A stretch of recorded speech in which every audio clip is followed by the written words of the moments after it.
Ambassador Voeller's fur bristled as she watched the human diplomat Greg Mitchell casually discuss sharing a bed with a mate. Her revulsion was immediate and visceral. How could these aliens be so blasé about such an intimate act?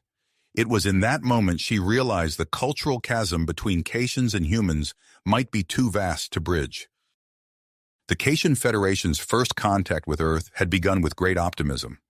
As their sleek starship entered Earth's orbit, the feline-like Caitians had high hopes for peaceful relations and mutual understanding. Ambassador Voeller, chosen for her diplomatic skills and adaptability, led the delegation to meet with human representatives. During the formal introductions, Voeller found herself inexplicably drawn to Greg Mitchell. His confident stance and warm smile stirred unfamiliar feelings within her. This attraction both intrigued and disturbed her, as Caitian culture strictly forbade interspecies relationships. She pushed the thoughts aside, focusing on her duty to foster understanding between their peoples. The proposed cultural exchange program seemed like the perfect opportunity to bridge the gap between Caitians and humans. Greg eagerly volunteered, driven by scientific curiosity about Caitian biology and social structures. Despite her private reservations, Voeller was assigned as Greg's liaison for the duration of his stay on the Caitian vessel. As Greg boarded the ship, Voeller gave him a tour of their living quarters. She observed his fascination with the large communal nest where Caitians slept, so different from human beds. When Greg explained human sleeping arrangements, including the concept of sharing a bed with a romantic partner, Voeller couldn't hide her shock. "You sleep in such close proximity to non-family members?" she asked, her tail twitching nervously. Greg nodded, unaware of the cultural minefield he was navigating. "Sure, it's pretty common for couples to share a bed. It's considered intimate and comforting." Voeller's ears flattened against her head as she struggled to maintain her composure. In Caitian society, sleeping in close proximity was reserved only for immediate family members. The casual way Greg discussed what she considered a deeply private act made her question her initial attraction to him. Were humans truly so primitive in their mating practices? As the tour continued, Voeller's discomfort grew. She resolved to maintain a professional distance from Greg, convinced that humans must be uncivilized in matters of intimacy. However, her curiosity about human culture, especially regarding relationships and reproduction, continued to gnaw at her. In the privacy of her quarters, Voeller accessed the ship's database, searching for information on human mating habits. With each new discovery, her horror deepened. The practices she uncovered seemed bizarre and forbidden to her Caitian sensibilities. Meanwhile, Greg noticed the growing tension between himself and the Caitian crew. In his eagerness to learn about their customs, he unknowingly violated several social norms, causing friction with his hosts. The success of the entire cultural exchange program hung in the balance as misunderstandings accumulated. Voeller found herself torn between her duty to facilitate understanding and her personal revulsion towards human mating customs. As she watched Greg struggle to navigate Caitian social norms, she realized she faced a critical decision. Should she overcome her prejudices and help Greg bridge the cultural gap, or recommend terminating the exchange program due to irreconcilable differences between their species? The fate of human-Caitian relations rested on Voeller's shoulders. Could she move past her initial horror and give human intimacy a chance? Or would her fear of the forbidden doom the fledgling alliance between their worlds? Voeller paced in her quarters, her tail swishing agitatedly behind her. The cultural chasm between Caitians and humans seemed insurmountable, yet her diplomatic duty demanded she find a way to bridge it. A chime at her door interrupted her brooding. "Enter," she called, composing herself. Greg Mitchell stepped inside, his face set in persistence. "Ambassador Voeller, I have a proposal." She eyed him warily, her fur prickling at his proximity. "Yes?" "I think we need to take a more hands-on approach to cultural exchange. Shared meals, recreational activities, things that'll help us understand each other better." Voeller's ears twitched as she considered his words. It was a logical suggestion, one that aligned with her responsibilities. After a moment, she nodded. "Agreed. We'll begin tomorrow." The next day, Voeller found herself in the Caitian dining hall, observing Greg with a mixture of curiosity and apprehension. He sat at a table surrounded by Cation crew members, his eyes wide as he took in the array of unfamiliar foods. As the meal commenced, Voller watched in horror as Greg reached for a piece of grilled meat with his bare hands. A collective gasp rippled through the room, and several Cations visibly recoiled. Voller quickly intervened, pulling Greg aside. "Mr. Mitchell, allow me to demonstrate the proper use of Cation utensils." She picked up a set of delicate, claw-like implements and began to explain their function. As she reached to adjust Greg's grip, their hands brushed. A jolt of electricity seemed to pass between them, and Voller jerked back, her fur standing on end. I must go," she stammered, fleeing the dining hall. In the privacy of Dr. Mira's office, Voller paced anxiously. "I don't understand these feelings," she confessed to the ship's medical officer. Dr. Mira, a seasoned xenobiologist, listened intently. "It's possible there's an unexpected biological compatibility between humans and Cations," she mused. "With your permission, I'd like to conduct some tests on Mr. Mitchell." Greg readily agreed to the examination, his scientific curiosity piqued. As Dr. Mira ran her scans, she made a startling discovery. "Fascinating," she murmured, studying the results. "It appears human pheromones have a potent effect on Cation olfactory senses." The news spread quickly through the ship, sparking intense debate among the crew. Voller overheard heated discussions in the corridors, her own conflicted feelings mirrored in the arguments of her fellow Cations. Despite the controversy, Greg continued his efforts to integrate with the Cation crew. Voller observed him from a distance as he participated in a traditional Cation game, a complex exercise in nonverbal communication and teamwork. To her surprise, Greg adapted quickly, his movements becoming more fluid and Cation-like as the game progressed. She found herself admiring his dedication and adaptability, qualities she hadn't expected in a human. As days passed, Voller noticed a shift in her own behavior. She found herself more willing to answer Greg's questions about Cation culture, though discussions of mating practices still made her fur bristle. One evening, as they walked together through the ship's arboretum, Greg broached the subject again. "I understand these topics are sensitive," he said carefully, "but I'm genuinely curious about Cation relationships." Vollar's tail twitched nervously, but she forced herself to remain calm. "What would you like to know?" Before Greg could respond, an urgent transmission interrupted them. The ship's captain summoned them to the bridge, his voice tense. "A virulent disease has broken out on the Cation homeworld," the captain announced grimly. "Earth has been asked to provide medical assistance." Greg stepped forward without hesitation. "I volunteer to join the medical team," he declared. Voller felt a surge of respect for the human's bravery. "I will serve as his liaison," she found herself saying.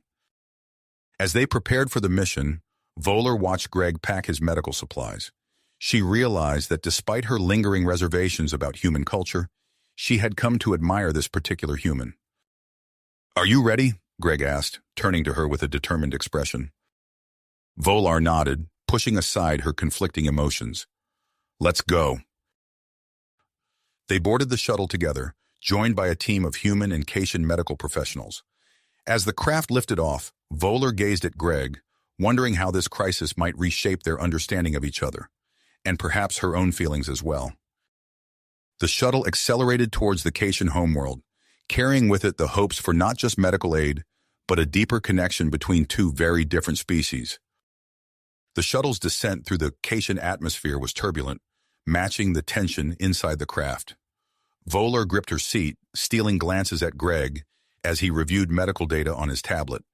His face was set in concentration, a far cry from the easygoing diplomat she'd first met. As they touched down on the outskirts of the capital city, Voller's fur stood on end. The usually bustling spaceport was eerily quiet, save for the occasional wail of emergency vehicles. A small delegation of Cation officials waited on the tarmac, their tails twitching anxiously. "Ambassador Voller, Mr. Mitchell," the lead official greeted them, his voice tight. "We appreciate your swift response. The situation is dire." Greg stepped forward, his demeanor calm and professional. "We're ready to help. What's the latest update?" The official's ears flattened against his head as he spoke. Over 10,000 infected in the capital alone. Our hospitals are overwhelmed. We've begun converting public spaces into makeshift medical centers, but we're short on supplies and personnel.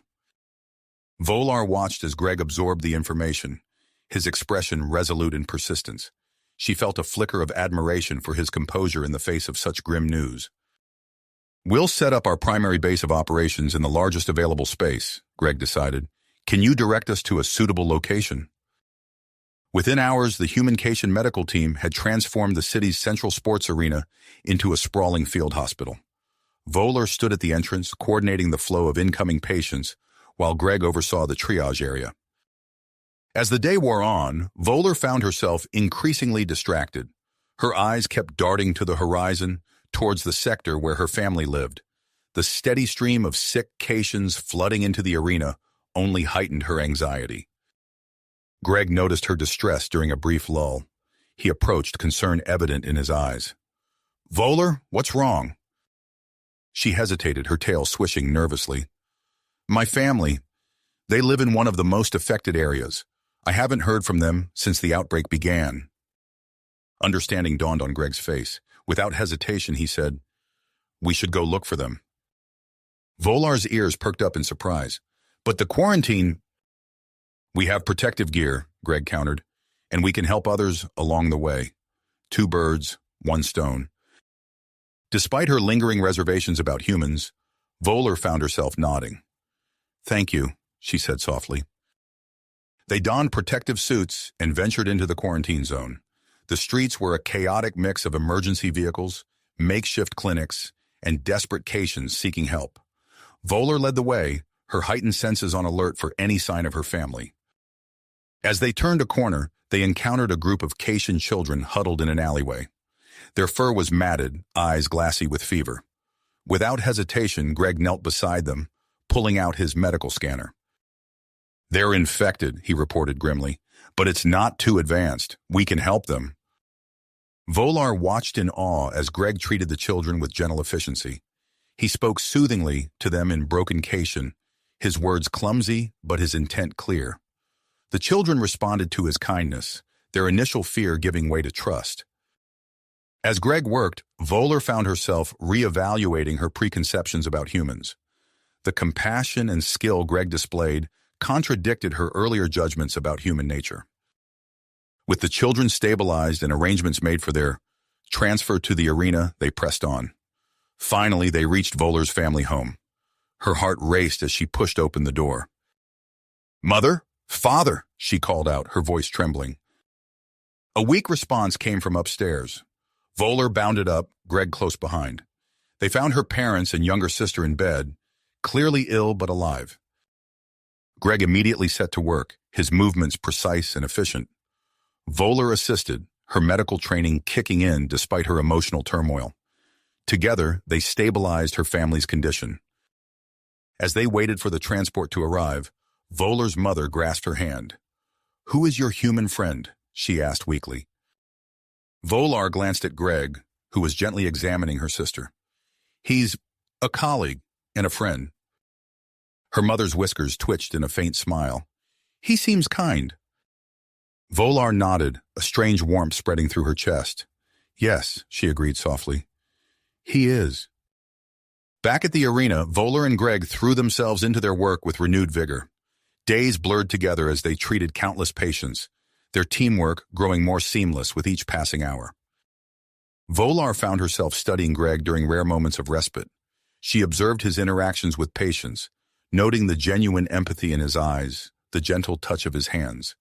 She began to wonder if human mating practices, so alien to her before, might stem from this capacity for deep emotional connection. As the crisis stretched on, the human medical team made a breakthrough. By combining earth medicines with traditional Cation remedies, they developed a treatment that rapidly reduced symptoms and prevented further spread of the disease. The success was a turning point.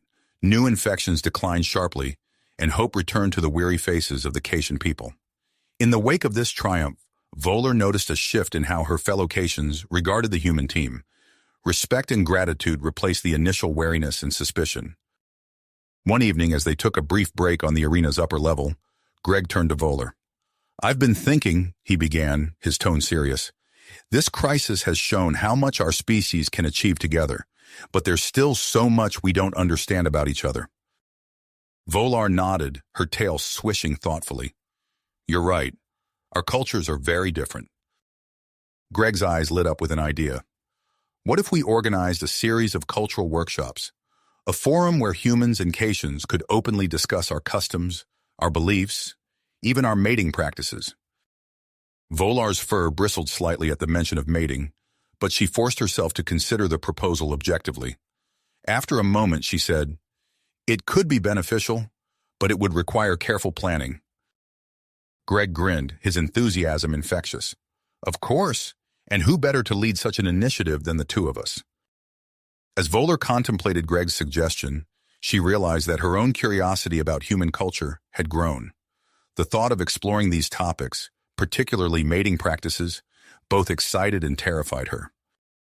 Days later, as life on the Caitian homeworld began to normalize, Voller found herself standing beside Greg before a mixed audience of humans and Caitians. The first cultural workshop was about to begin. She glanced at Greg, noting the confident set of his shoulders, the warmth in his smile. Her own heart raced with a mixture of anticipation and anxiety. As Greg stepped forward to address the audience, Voller took a deep breath. She knew that the outcome of these sessions could significantly impact the future of human-Caitian relations, and perhaps, she admitted to herself, her own evolving feelings for the remarkable human beside her. As Greg began his opening remarks, Voller took a deep breath, steeling herself for the journey ahead. The first few cultural workshops proceeded smoothly, focusing on general topics like food, music, and social customs. Humans and Caitians alike were eager to learn about each other's worlds, exchanging stories and asking questions with genuine curiosity.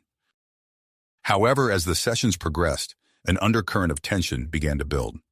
Voller noticed the way some Caitians' tails twitched nervously when humans mentioned dating, while several humans shifted uncomfortably in their seats during discussions of Caitian bonding rituals. It was during the fifth workshop that the topic of mating practices could no longer be avoided.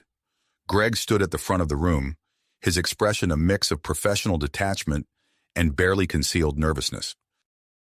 "Today we'll be discussing human courtship and mating practices," he began, his voice steady despite the palpable tension in the room. "In human culture, we have a concept called romantic love that often precedes physical intimacy." A ripple of murmurs spread through the Caitian audience. Voller's ears twitched as she picked up fragments of conversation. Primitive, illogical, fascinating. Greg continued outlining human dating customs, from casual outings to more serious relationships. When he reached the topic of kissing, the room erupted into chaos. "You mean you press your mouths together?" a young Caitian scientist asked, his whiskers quivering in disbelief. "And exchange saliva?" "That's correct," Greg replied, maintaining his composure. "It's a common expression of affection and attraction among humans." The Caitian audience reacted with a mix of fascination and revulsion. Some leaned forward, intrigued, while others recoiled, their fur standing on end. "But it's so unhygienic," one Caitian exclaimed. "Surely such a practice would spread disease." Volar felt her own fur overflowing as the debate intensified. She glanced at Greg, noting the flush creeping up his neck. Before she could stop herself, she blurted out, "Perhaps a practical demonstration would help us understand better?" The room fell silent. Greg stared at her, his eyes wide with surprise. Voller felt her heart racing, shocked by her own suggestion.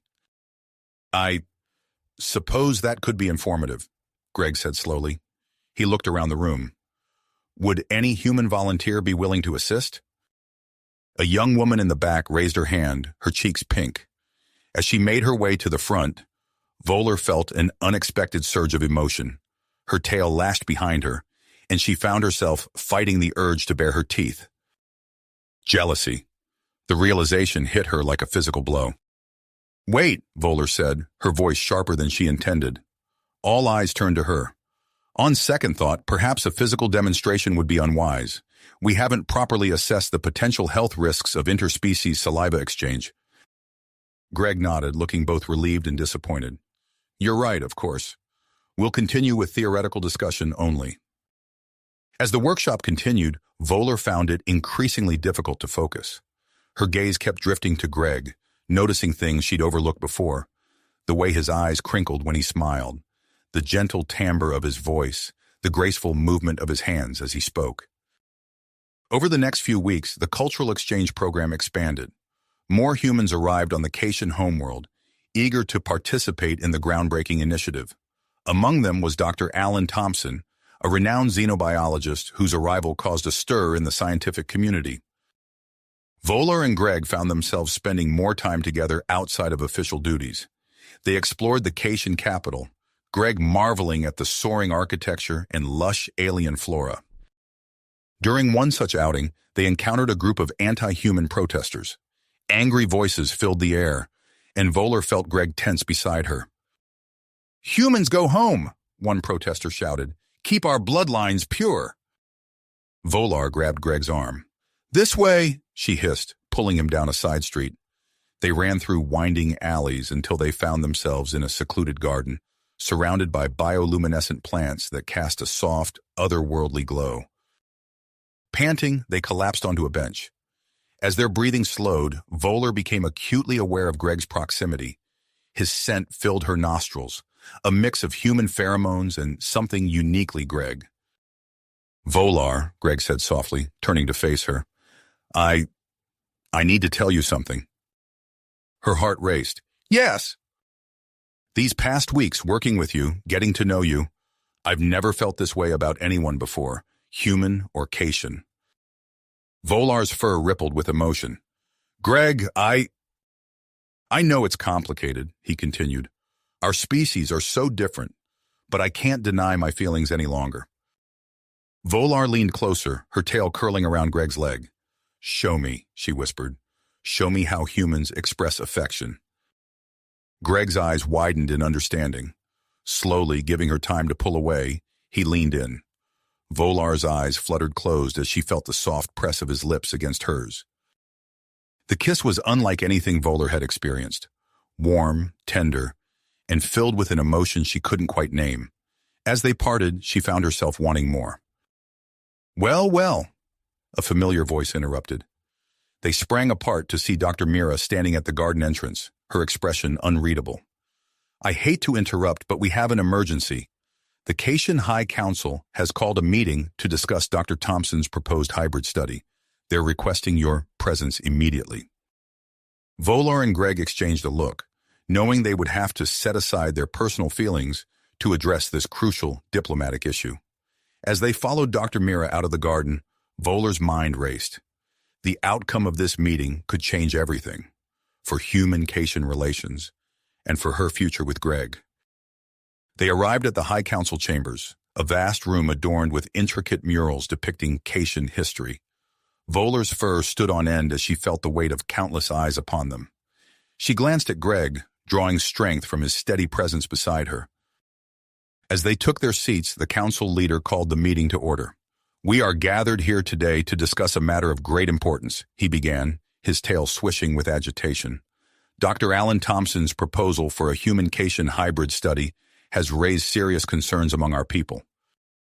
Voller tensed, knowing that the decisions made here would shape the future of both species. As the debate began in earnest, she steeled herself for the challenge ahead, acutely aware of Greg's warmth beside her and the memory of their kiss still tingling on her lips. The High Council chambers fell silent as the council leader's words hung in the air. Voller's fur bristled with anticipation, her tail twitching nervously against her seat. She glanced at Greg, drawing strength from his steady presence beside her. "Dr. Thompson's proposal is unprecedented," a stern-faced Cation counselor began, his voice echoing through the chamber. "While the potential benefits are intriguing, we must consider the risk to our genetic heritage." Murmurs rippled through the audience.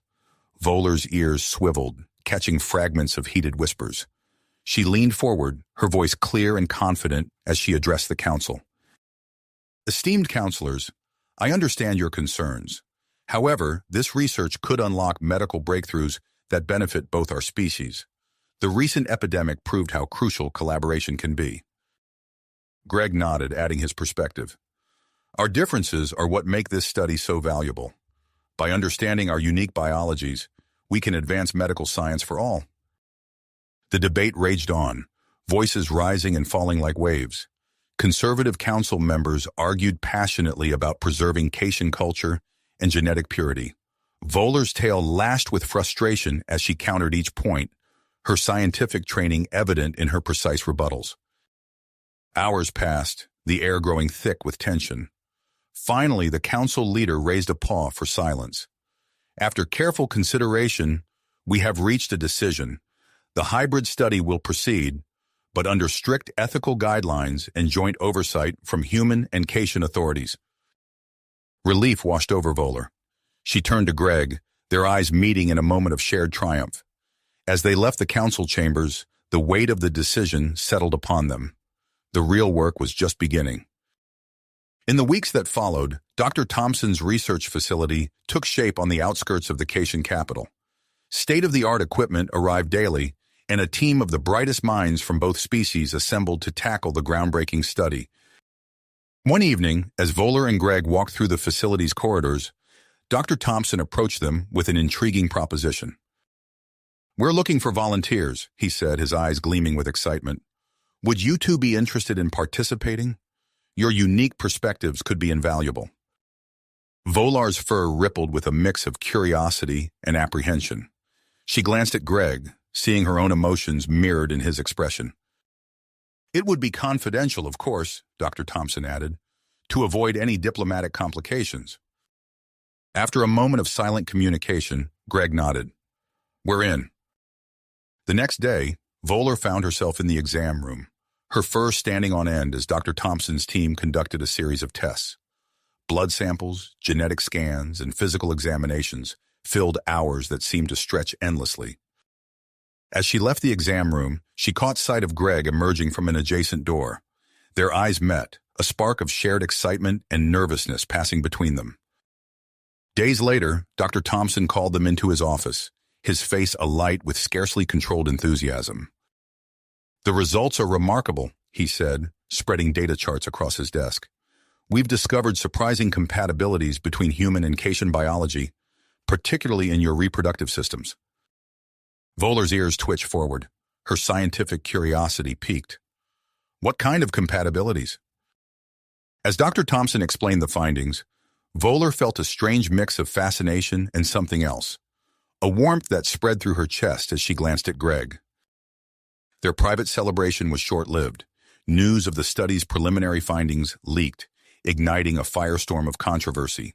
Protests erupted outside the research facility, led by a charismatic Cation named Zarek. "Humans are corrupting our culture," Zarek's voice boomed through loudspeakers. "We must protect our genetic purity." Voeller's fur bristled as she watched the crowds grow from the facility's windows. Greg placed a comforting hand on her shoulder, his touch sending a shiver down her spine.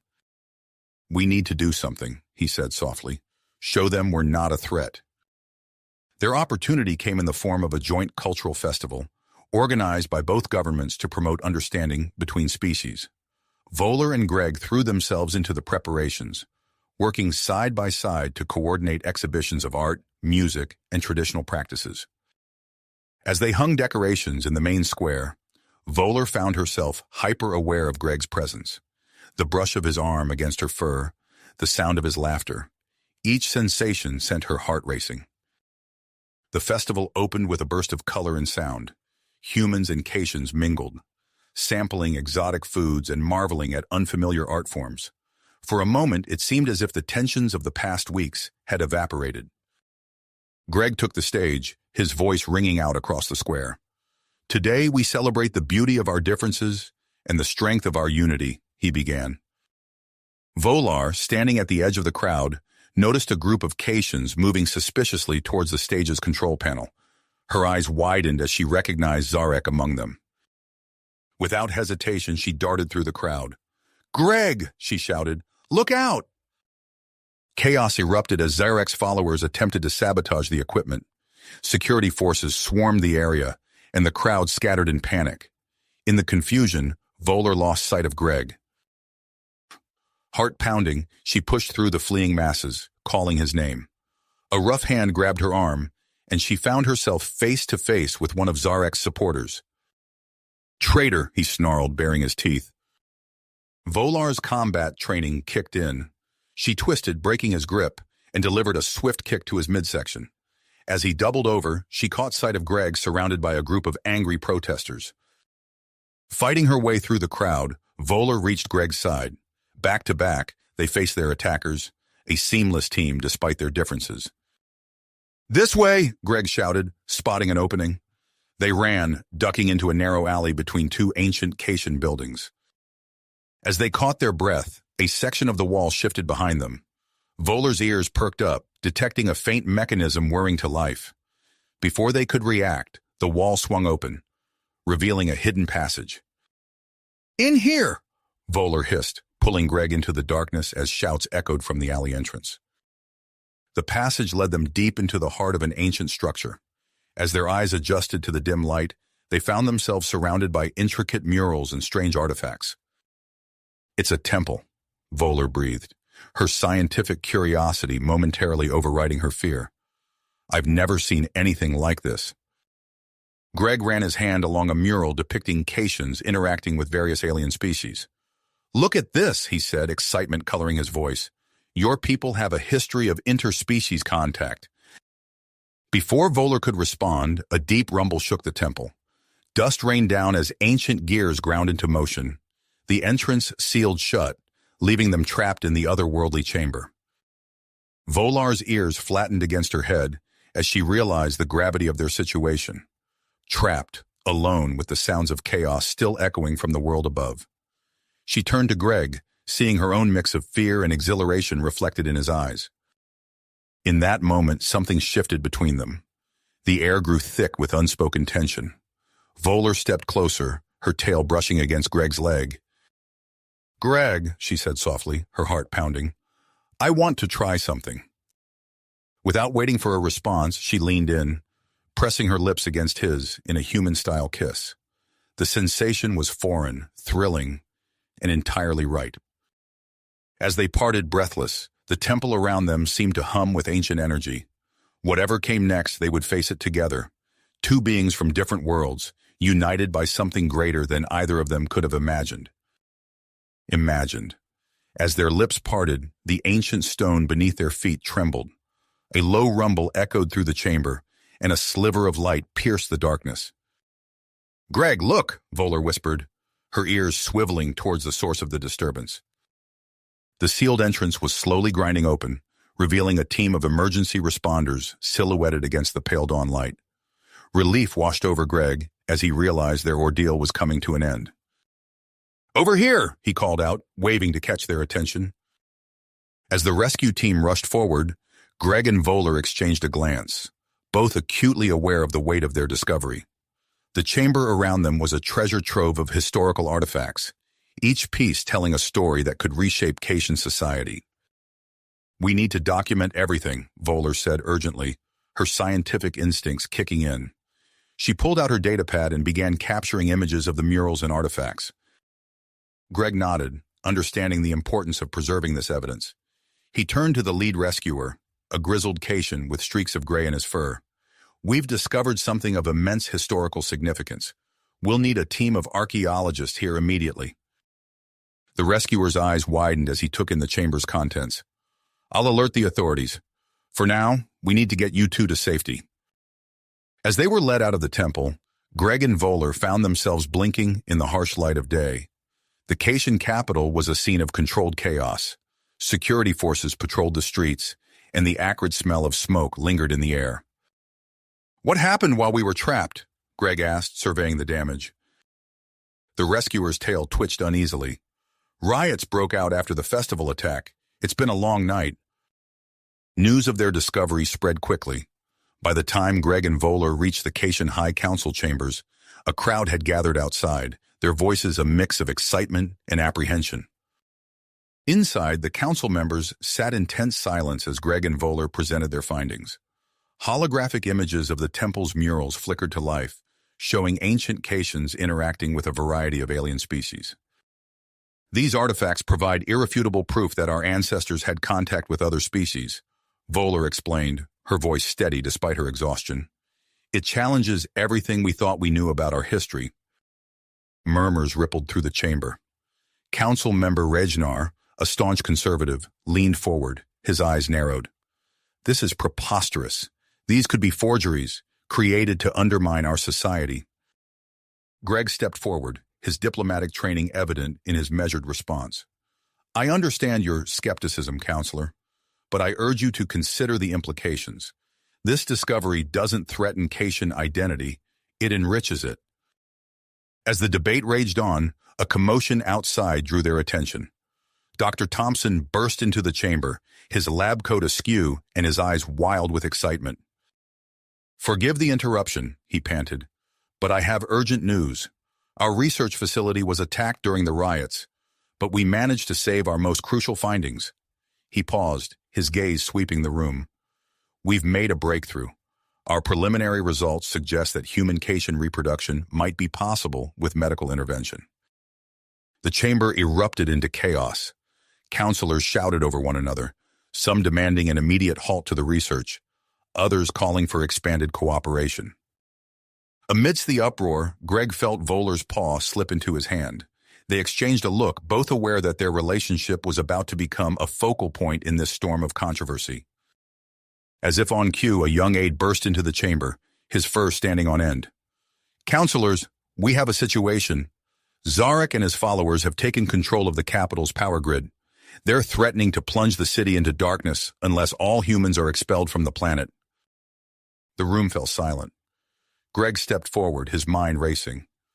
Let me negotiate with him. I have experience in these situations. Volar's grip on his hand tightened. I'm coming with you, she said, her tone brooking no argument. As they left the council chambers, Greg could feel the weight of countless eyes upon them. Their relationship, once private, was now a symbol in a larger cultural struggle. The fate of human Caitian relations rested on their shoulders. They approached the power grid control center, surrounded by a cordon of Caitian security forces. The building loomed before them, its windows dark and forbidding. Greg took a deep breath, steeling himself for the confrontation ahead. Ready? He asked Voller. She nodded, her tail swishing with willpower. Let's do this. As they stepped towards the entrance, Greg couldn't shake the feeling that whatever happened next would change the course of both their lives and the future of human Caitian relations forever. The door of the control center creaked open, revealing the shadowy interior where Zarek and his followers awaited them. Greg and Voller exchanged a final glance, steeling themselves for the confrontation ahead. As they stepped into the dimly lit control room, they found Zarek surrounded by his followers, his hand hovering over the main power switch. Stop right there, Zarek growled, his tail lashing behind him. One more step and I plunge this city into darkness. Greg raised his hands in a placating gesture. We're not here to fight, Zarek. We want to talk. Volar stepped forward, her ears flattened against her head. Please, listen to us. There's something you need to know. For a tense moment, the only sound was the low hum of the machinery around them. Then, to everyone's surprise, Zarek lowered his hand. Speak, he said, his voice tight with barely held back emotion. Greg took a deep breath. We've made a breakthrough in medical research, a discovery that could change everything for both our species. As Greg explained Dr. Thompson's findings and the potential for human Caitian reproduction, Zarek's expression shifted from hostility to disbelief, and finally, to a grudging curiosity. Voller added, and there's more. We've uncovered evidence of ancient Caitian contact with other species. Our ancestors weren't as isolated as we thought. Zarek's followers murmured among themselves, their tenacity visibly wavering. Zarek himself seemed to deflate, the fight draining out of him. Is this true? He asked, his voice barely above a whisper. Greg nodded. Every word. We're on the brink of something incredible, Zarek, but we need your help to make it happen. The control room fell silent as Zarek contemplated their words. Then, in a move that stunned everyone present, he stepped away from the control panel. I surrender, he said, his voice thick with emotion. Perhaps I've been too hasty in my judgments. As Zarek and his followers were peacefully taken into custody, Greg and Voller shared a look of relief and hope. Their gamble had paid off, and the crisis had been averted without bloodshed. News of the peaceful resolution spread quickly through the capital. The Cation High Council, buoyed by the shift in public opinion, called an emergency session to discuss the path forward. Greg and Voller found themselves standing before the council once again, this time to present a proposal for expanded cooperation between humans and Cations. Honorable councilors, Greg began, his voice steady and clear. The events of the past few days have shown us that our two species have more in common than we ever imagined. We stand at a crossroads, with the opportunity to forge a new path together. Voller stepped forward, her tail swishing with excitement. We propose the creation of an interspecies medical research center, dedicated to advancing medical science for both humans and Cations. This center would focus on leveraging our unique biological traits to benefit both our species. The council chamber buzzed with excited whispers as the councilors discussed the proposal. After what seemed like an eternity, Council Leader Mirak stood. We have reached a decision, she announced, her voice ringing through the chamber. The Cation High Council approves the creation of the Interspecies Medical Research Center. Furthermore, we vote to expand our cultural exchange program with humans, ushering in a new era of cooperation between our species. The chamber erupted in applause. Greg felt Voller's paw slip into his hand, squeezing it tight. In the days that followed, the capital transformed. The riots gave way to celebrations as news of the breakthrough, and the new initiatives spread. Dr. Thompson's research facility became a hive of activity as it was expanded and renamed the Interspecies Medical Research Center. Greg found himself appointed as the human liaison to the center, while Voller took on the role of Cation representative. Together, they oversaw the center's most ambitious project yet, the first attempt at human Cation reproduction. As they stood in the newly constructed laboratory, watching a team of human and Cation scientists prepare for the groundbreaking experiment, Greg felt a mix of excitement and trepidation. Are you ready for this? He asked Voller, his voice low. She nodded, her eyes bright with anticipation. More than ready. This is what we've been working towards all along. The lead scientist, Dr. Kelnar, approached them with a datapad. We've selected our first group of volunteers, he reported. The medical screenings are complete, and we're ready to begin the preparatory treatments. As word of the project spread, media interest exploded. Greg and Voller found themselves at the center of a storm of attention, their relationship now a symbol of the new era of human-Cation relations. They were invited to speak at forums and events across both worlds, sharing their experiences and promoting understanding between the species. At one particularly memorable event, a young Cation approached them after their speech. You've given me hope, she said, her eyes shining. I never thought I'd see the day when we could be so open to new possibilities. While the majority embraced the changes, not everyone was pleased. Conservative groups on both planets continued to protest, arguing that the mixing of species was unnatural and dangerous. As Greg and Voller left a speaking engagement one evening, they found themselves confronted by a group of protesters. Angry shouts filled the air as security guards rushed to form a protective barrier around them. We can't let their fear stop us, Voller said as they were hustled into a waiting vehicle. Greg nodded, his teeth clenched. We won't. We've come too far to turn back now. Back at the Interspecies Medical Research Center, progress continued at a rapid pace. The genetic disorder that had plagued Cations for generations was showing promising responses to treatments developed using human genetic material. As Greg and Voller reviewed the latest results, Dr. Thompson burst into the room, his face flushed with excitement. We've done it, he announced, brandishing a holographic display. The first human Cation hybrid embryo has been successfully created and is developing normally. Greg and Voller stared at the tiny cluster of cells floating in the hologram, their hearts racing with the magnitude of the moment. It's beautiful, Voller whispered, her voice filled with wonder. As they stood there watching the first tentative steps towards a new future for both their species, Greg realized that their journey was just the beginning. This was just the beginning of a new chapter, not just for them, but for humans and Caitians across the galaxy. The embryo continued to grow and develop in its advanced incubation chamber, closely monitored by a team of the best scientists from both species. As Greg and Voller observed the miraculous process, they knew that the success or failure of this experiment would have far-reaching implications for the future of interspecies relations. With suspenseful pause, they waited to see what the coming days would bring, ready to face whatever challenges lay ahead, together. As the days turned into weeks, Greg and Voller found themselves spending more and more time at the Interspecies Medical Research Center, their eyes fixed on the holographic display of the developing embryo. The tiny cluster of cells continued to divide and grow, taking on a more distinct shape with each passing day. Dr. Thompson and his team worked tirelessly, making minute adjustments to the incubation chamber's environment to ensure optimal conditions for the hybrid embryo. The atmosphere in the lab was thick with anticipation and nervous energy. "It's progressing well," Dr. Thompson reported one morning, his eyes rimmed with dark circles from countless nights of observation. "The fusion of human and Caitian genetic material is holding stable. We're seeing development patterns that are unique, yet strangely familiar." Greg nodded, his hand unconsciously seeking Voller's. "And the genetic markers for the Caitian disorder?" "Absent," Dr. Thompson confirmed with a smile. "The human genetic contribution seems to have effectively neutralized the problematic sequences." As the months passed, the embryo continued to grow and develop.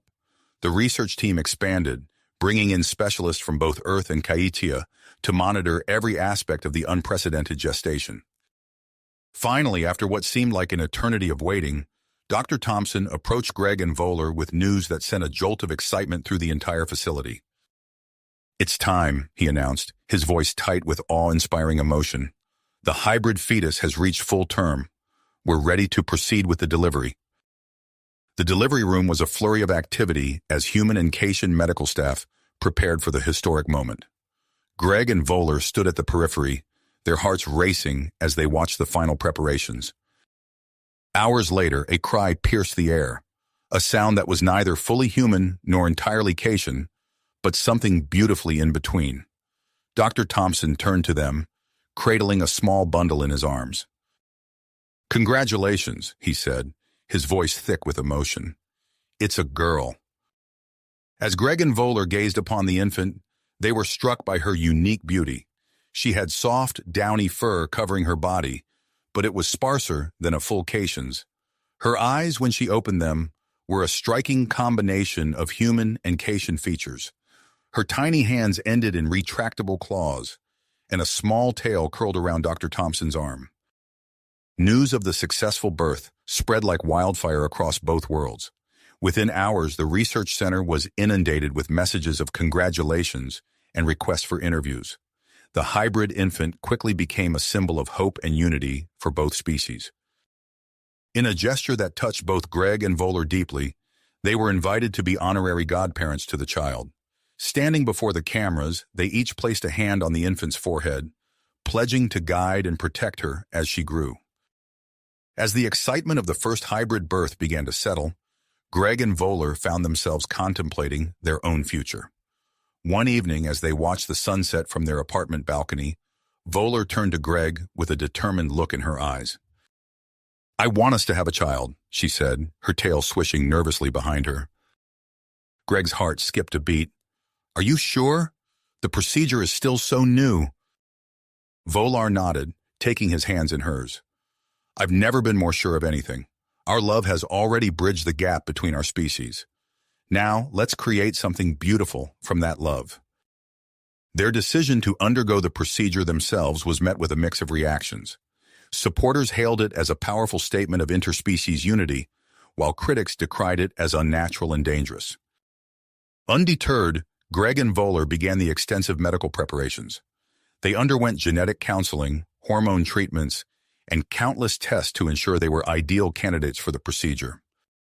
Months passed, filled with anxious anticipation and moments of doubt. But as Voller's body began to change, their excitement grew. They spent evenings together, Greg's hand resting on Voller's swelling abdomen, feeling the movements of new life within. The day of the delivery arrived with a mix of fear and exhilaration. Greg stood by Volar's side, offering words of encouragement as she labored. After hours of effort, they were rewarded with not one, but two cries. Twins, the doctor announced, her voice filled with wonder. A boy and a girl. As Greg and Volar held their children for the first time, they marveled at the perfect blend of their features. The boy had Greg's eyes and Volar's fur pattern, while the girl sported a full head of human-like hair and Caitian ear tufts. In the years that followed, Greg and Volar found themselves at the forefront of a rapidly changing society. They became advocates for hybrid rights, working tirelessly to ensure their children and others like them would be fully accepted in both human and Caitian communities. The Interspecies Medical Research Center continued to make groundbreaking discoveries. The genetic therapy developed for the Caitian disorder proved effective in treating several human genetic conditions, further cementing the benefits of human-Caitian cooperation. On the 10th anniversary of the first human-Caitian hybrid birth, a grand celebration was held on the Caitian homeworld. Greg and Volar, now respected leaders in the field of interspecies relations, took the stage to deliver the keynote speech. As they concluded their address, Volar turned to Greg with a mischievous glint in her eye. In front of the assembled crowd, she initiated a passionate human-style kiss, much to the amusement of their hybrid children in the cheering audience. The celebration concluded with the unveiling of a new interstellar initiative.